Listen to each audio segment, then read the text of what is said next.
ہندوستان سے ایک طبیب چلا گیا امام کے پاس، علی زیدی صاحب ہندوستان سے آیا تھا. اسے کہا میں علم کے چرچے سن کے آیا ہوں، میں سوال کرنا چاہتا ہوں. امام نے کہا کر سوال. 21 سوال کیے اس نے امام پہ.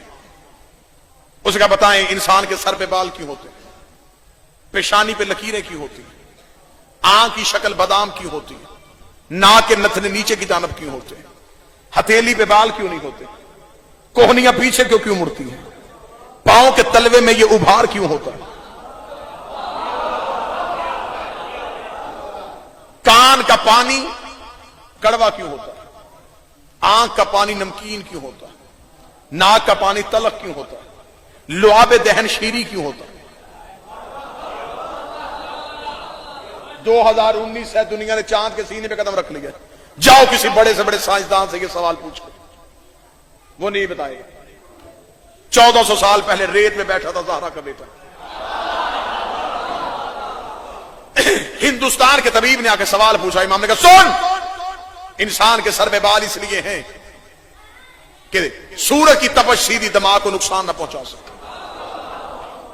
اسے کہا پیشانی میں لکیریں کیوں ہیں؟ امام نے فرمایا اس لیے کہ سر کا پسینہ آنکھوں میں نہ جا سکے.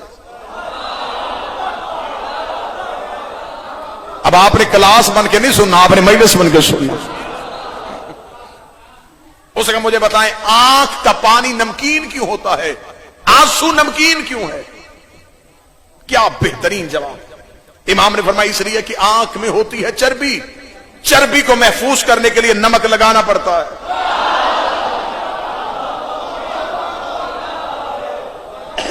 اگر یہ پانی نمکین نہ ہوتا تو یہ چربی پگھل جاتی. اس نے کہا کان کا پانی تلخ کیوں ہوتا ہے؟ امام نے کہا کان کا پانی کڑوا نہ ہوتا تو انسان کے سوتے ہوئے کیڑے کان کے اندر چلے جاتے. اسے کہا مولا نتنے نیچے کی جانب کیوں ہوتے ہیں؟ فرمایا اس لیے کہ انسان سانس کھینچ کے دماغ کو دیتا. اسے کہا ہاتھ کی ہتھیلی پہ بال کیوں نہیں ہوتے؟ فرمایا اس لیے کہ چھو کے کسی چیز کو محسوس کر سکے. اسے کہا کوہنی پیچھے کو کیوں مڑتی ہے؟ فرمایا اس لیے کہ انسان آگے کو چلتا ہے. اس نے فرمایا پاؤں پہ ابھار کیوں ہوتا ہے؟ فرمایا انسان اپنے بدن کا وزن اٹھا سکے. یہ تو میں نے چن چن کے سوال بتائے. 21 سوال جب اس نے کر لیے، 21 سوال کرنے کے بعد ہندوستان کا طبیب امام کا چہرہ ایسے کا ایسے ہی دیکھتا رہ گیا. امام نے کہا تو نے سوال کر دیے، میں نے جواب دے دیا، اب بتا کیا پوچھنا چاہتا ہے. اس نے قدموں میں گر کے بتا کے لگا سچ بتا زہرا کا بیٹا جو تو نے بتایا ہے یہ عالم نہیں بتاتے، خالق بتاتے ہیں. یہ چیزیں عالم نہیں بتاتے.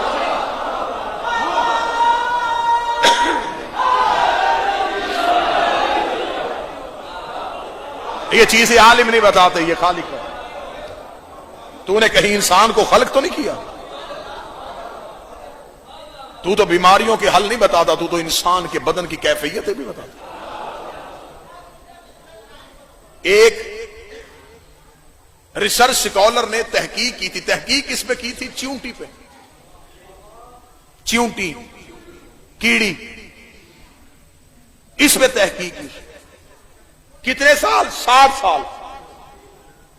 وہ دنیا کے ہر کونے پہ گیا. ریگستانی علاقوں میں کیسی ہوتی ہے، میدانی علاقوں میں کیسی ہوتی ہے، آبی علاقوں میں کیسی ہوتی ہے، ان کی رنگتیں کیسی ہوتی ہیں، بھورے رنگ کی رنگت کون سی ہے، کالے رنگ کی چیونٹی کون سی ہوتی ہے، کھاتی کیا ہے، کتنی دیر زندہ رہ سکتی ہے. 60 سال تحریک، 60 سال کی ریسرچ چیونٹی پہ.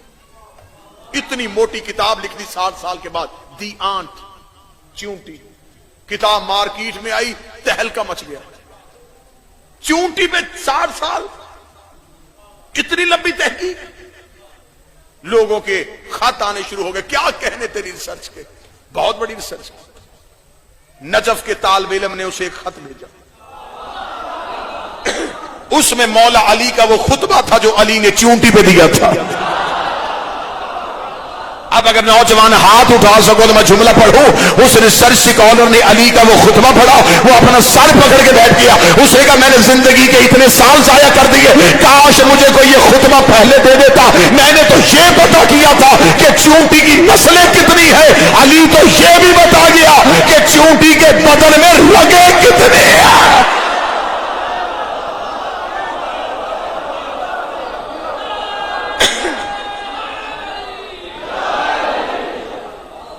علی تو یہ بھی بتا گیا چیونٹی کے بدن میں رگیں کتنی، متوجہ ہیں صاحبان یا نہیں؟ چیونٹی کے بدن میں رگیں کتنی؟ چیونٹی کی بھی آواز ہے. اللہ نے کائنات میں ہر مخلوق کو آواز دی، چیونٹی کی آواز ہے. اگر چیونٹی کی آواز نہ ہوتی تو سلیمان تخت پہ سلطا نہ. قرآن میں قصہ لکھا ہے، سلیمان نبی نے تخت ہوا میں اڑ رہا تھا، چیونٹی زمین پہ بولی، جنات سے کہا میرا تخت اتارو، چیونٹیوں میں سے اسی چیونٹی کو اٹھایا جو بولی. اسے کہتے ہیں حجت کی طاقت، جسے دن کو نہ پتا چلے کہ اونٹ ہے کہ اونٹنی ہے.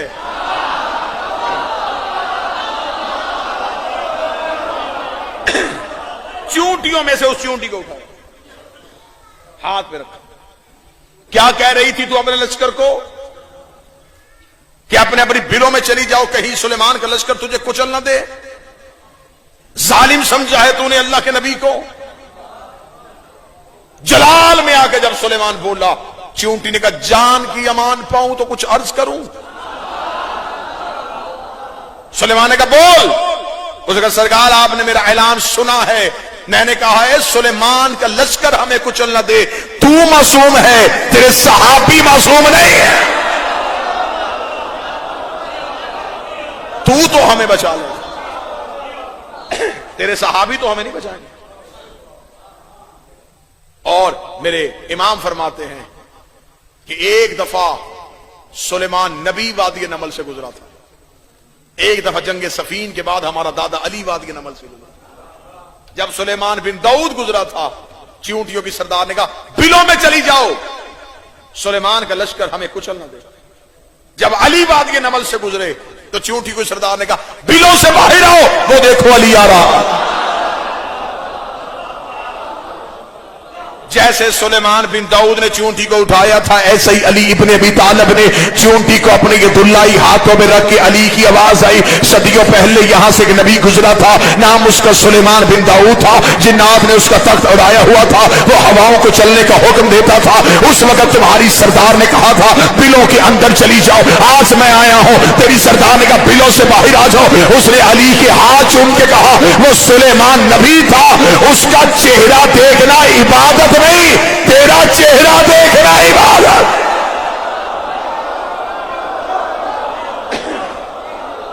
اللہ نے کائنات میں ہر چیز کو سوائے مچھلی کے، بات چلتی چلتی نکلی تو یہاں پہ نتیجہ کو، مچھلی میں آواز نہیں. چیونٹی کی بھی آواز ہے، مچھلی کی آواز نہیں، کیونکہ آواز بنتی ہے پھیپڑوں سے. اللہ نے مچھلی کو پھیپڑے ہی عطا نہیں، اس لیے کہ رہتی پانی میں ہے. پھیپڑے ہوتے سانس لیتی، پانی پھیپڑوں میں چلے جاتا، مر جاتی.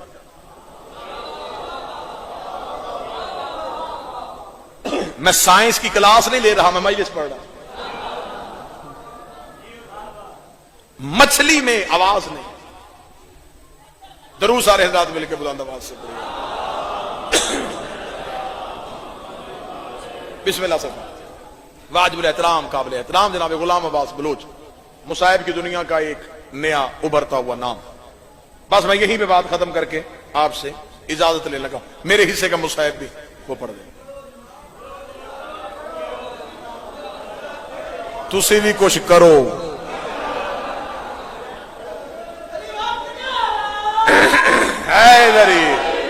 ممنون، متشکر، آپ کی سماعت مکمل، میں دلی طور پہ مطمئن. مچھلی میں آواز نہیں، کیوں؟ پھیپڑے گے. جنگ خندق، عمر بن عبدود کو گرایا، علی سینے پہ، علی نے اس کے ہاتھ سے نیزہ کھینچا، نیزہ کھینچ کے علی نے نیزہ ہوا میں اڑا. اڑتا ہوا نیزہ عمر نے دیکھا، اس نے کہا اے علی کاش نیزے کو دیکھ لیتا، اس میں اتنے قیمتی موتی لگے ہوئے تھے، یہ یمن کو آباد کر سکتے تھے. اے علی تو نے میرے ہاتھ میں بھی نہیں رہنے دیا، اب اپنے ہاتھ میں بھی نہیں رکھا، تو نے ہوا میں اڑا دیا ہے، کسی مفرور کے ہاتھ آ گیا، میرے نیزے کی قدر ہی نہیں ہوگی۔ کتابیں کہتے ہیں سینے پہ علی کا پاؤں تھا، علی نے اس کی آنکھوں پہ ہاتھ پھیر کے کہا اب دیکھ کیا ہے؟ اس نے کہا دریائے دجلہ ہے، ایک مچھلی کا بچہ ہے جو مچھلی میں لہروں کو کاٹتا ہوا لہروں میں بہتا ہوا آ رہا ہے، ایک مگرمچھ اس کے پیچھے منہ کھولے ہوئے جا رہا تھا۔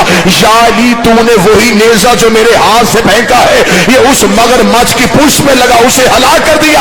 علی نے چہرے پہ تماچا مار کے کہا اب بدبخت، اس مچھلی نے مجھے پکارا تھا، اس مچھلی نے مجھے پکارا تھا۔ جلال پور چٹا والوں، میں نے ابھی آپ کو کہا تھا کہ اللہ نے مچھلی کو آواز ہی عطا نہیں کی، جو نیتوں کا لہجہ سنے اسے کل بھی علی کہتے تھے، آج بھی علی۔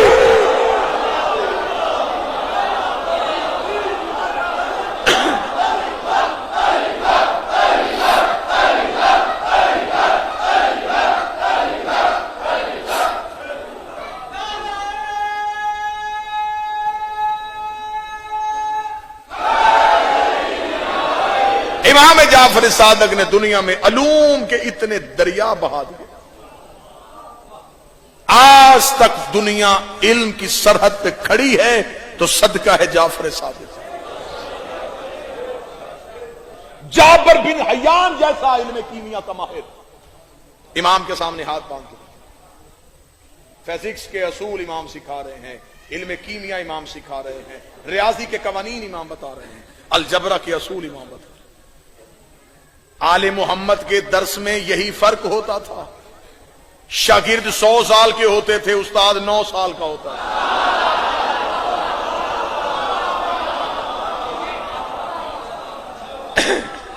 ان کی جبلت میں علم ہے، ان کی فطرت میں علم ہے، یہ پڑھنے نہیں آئے، یہ پڑھانے آئے، یہ سیکھنے نہیں آئے، یہ سکھانے آئے۔ آج ہمارا بچہ 3 یا 4 سال کا ہو جائے تو ہم اسے اسکول بھیج دیتے ہیں، ایسا ہے یا نہیں؟ اس بچے کو ابھی شعور مکمل اس کا نہیں ہے، ہم اسے اسکول بھیجتے ہیں، پلے گروپ، کے جی، نرسری، پریپ، یہ کلاسیں یہ کب شروع ہوئی؟ یہ سب سے پہلے امام جعفر نے شروع کی۔ کیسے؟ میں بتاؤں، امام نے اعلان کیا تھا اپنے شاگردوں کو، امام نے کہا جب مجھ سے پڑھنے کے لیے آیا کرو تو اکیلے نہ آیا کرو، گھروں سے بچوں کو لے کے آیا۔ ایک صحابی نے آ کہا مولا ہم اس لیے نہیں لے کے آتے، بچے شرارتیں کرتے ہیں۔ امام نے کہا تمہیں نہیں پتا امام کی محفل میں بچہ شرارت نہیں کرتا، کوئی بوڑھا شرارتی ہو جائے تو یہ علیحدہ بات ہے۔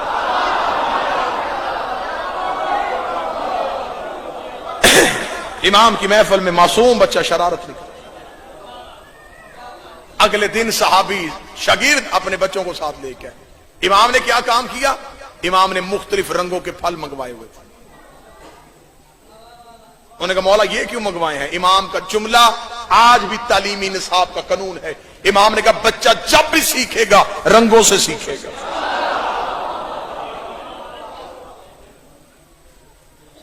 امام نے پہلی جو کھیپ امام کی فارغ التحصیل ہوئی، جو پہلی کلاس امام نے جسے ڈگری دے کے بھیجا، یہ 4000 شاگرد تھے۔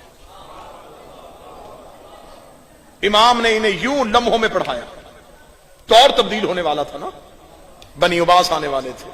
امام نے جلدی جلدی ان کے سینوں میں علم بھر کے، علم کے خود کو شملہ آور، امام نے ان کے سینوں میں علم بھر کے امام نے کہا اب گھروں میں نہ جانا، پھیل جاؤ، اب واپس گھروں میں نہ جانا، جنگلوں میں، شہروں میں، صحراؤں میں، دیہاتوں میں پھیل جاؤ پوری دنیا میں۔ یہ 4000 شاگرد پوری دنیا میں پھیل گئے۔ یہ جنگلوں میں جا کے لوگوں کو بٹھا کے پڑھاتے، شہروں میں لوگوں کو اکٹھا کر کے بتاتے۔ لوگ ان سے پوچھتے تم کہاں سے پڑھ کے آئے ہو؟ یہ کہتے کالا صادق۔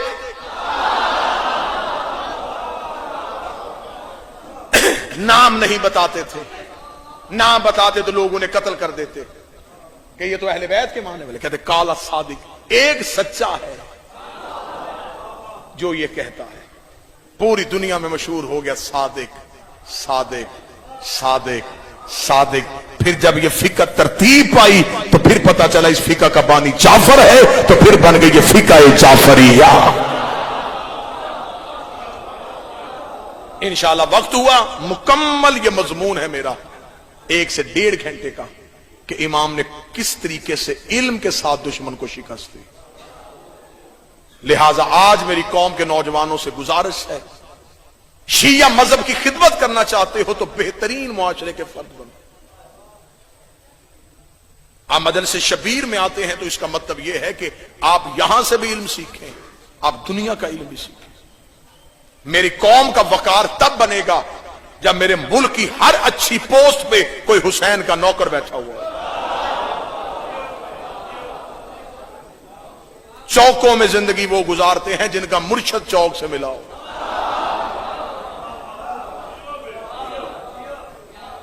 بدترین معاشرے کے فرد بن کے حسین کو شرمندہ نہ کرواؤں. تعلیم حاصل کرو، بہترین تعلیمی اداروں میں تعلیم حاصل کرو، دل لگا کے پڑھو. اگر حسین کی خدمت کرنا چاہتے ہو تو پھر معاشرے کے بہترین فرد بنو. علی بن یکتین نے قید خانے میں آ کے میرے امام سے پوچھا تھا، موسیٰ کاظم سے، اس نے کہا مولا میں آپ کا محب ہوں اور ہارون کے دربار میں بہت اعلیٰ منصب پہ ہوں، اس نے آپ کو قید کر لیا ہے، میں استعفیٰ دینے لگا ہوں. امام نے کہا خبردار استعفیٰ نہ دینا. اس نے کہا مولا وہ آپ کا دشمن ہے، فرمایا اس سیٹ پہ بیٹھ کے ہمارے شیعوں کے کام کر. تو سمجھ کے تو نے ہمارا حق ہمیں واپس کر. اچھا لگے گا، بہت اچھا لگے گا جب اسکول کے ٹاپ کے اسٹوڈنٹس کا نام آئے تو اس میں سب سے اوپر جو نام لکھا ہو اس نام کے ساتھ علی یا حسین آتا ہے. معاشرے کے بہترین فرد بن جاؤ. یزیدیت کی موت جعفر صادق کے دیے ہوئے قوانین میں. مجلس میں آنا شیعت نہیں، مجلس کو گھر لے کے جانا شیعت. ربیع الاول 10 ربیع الاول 8 ربیع الاول 100 ختم ہو گیا. 2 مہینے 8 دن حسین نے تمہیں گھر بلا کے تمہاری تربیت کی ہے. یہ جو محرم کے 100 کے دن ہوتے ہیں یہ حسین کے شارٹ کورسز ہیں جو حسین نے تمہیں اپنے گھر بلا کے. تمہیں 2 ماہ 8 دن کھانا حسین نے دیا، پانی حسین نے دیا، علم تمہیں حسین نے دیا. اب 2 ماہ 8 دن کے بعد حسین نے کہا پھیل جاؤ زمانے میں. اب اگلے سال محرم کا چاند آئے تو اکیلے نہ آنا، ساتھ 4 حر لے کے آنا. اس علم کو پھیلاؤ. جو نوجوان بیٹھے ہو، جو انٹرنیٹ پہ زندگی گزارتے ہو، جن کا زیادہ ٹائم سوشل میڈیا پہ گزرتا ہے، اتنے معصومین کے فرامین شیئر کرو. کوئی نہ کوئی تو پڑھے گا. اپنے اسکول اپنے کالجز میں دوستوں کو اپنے جیب خرچ سے چائے پلا کے علی کی باتیں سناؤ.